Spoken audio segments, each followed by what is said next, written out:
Females को चाहिए कि वो अलसी का इस्तेमाल 1/2 टीस्पून अलसी दादर करके डेली बेसिस पे ज़रूर इस्तेमाल करें। हाँ, अगर आपकी फैमिली में कैंसर की हिस्ट्री है, ब्रेस्ट कैंसर की हिस्ट्री है, तो आप ये इस्तेमाल ना करें। आप पहले अपना कैल्शियम का टेस्ट कराएं। अगर कैल्शियम ठीक है तो फिर आप ये इस्तेमाल ना करें।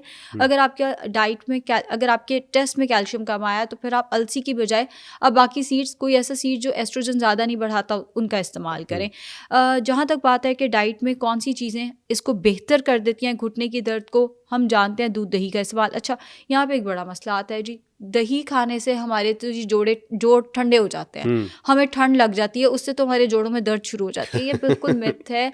हम ना साइंस भी ऐसी इस्तेमाल करते हैं, देसी साइंस इस्तेमाल करते हैं। बहरहाल अगर दही आपको सूट नहीं करता, आप चीज़ का इस्तेमाल कर लें। लो फैट करना है लेकिन आप चीज़ का इस्तेमाल कर लें।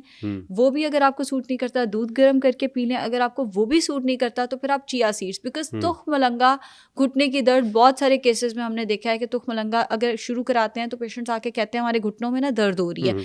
तुख मलंगा वाकई शायद कुछ लोगों को घुटने की दर्द कर रहा है। चिया सीड्स उसकी निस्बत बेहतर ऑप्शन है। एक तो ये कि तुख मलंगा फिर क्वांटिटी कम करके देखें, वो नहीं तो चिया सीड्स, जिन्हें तुख में दाऊदी कहते हैं उर्दू में, उनका इस्तेमाल शुरू कर दें और टाइम पे शुरू करें ताकि आपके घुटने गोडे गिट्टे बचे रहें।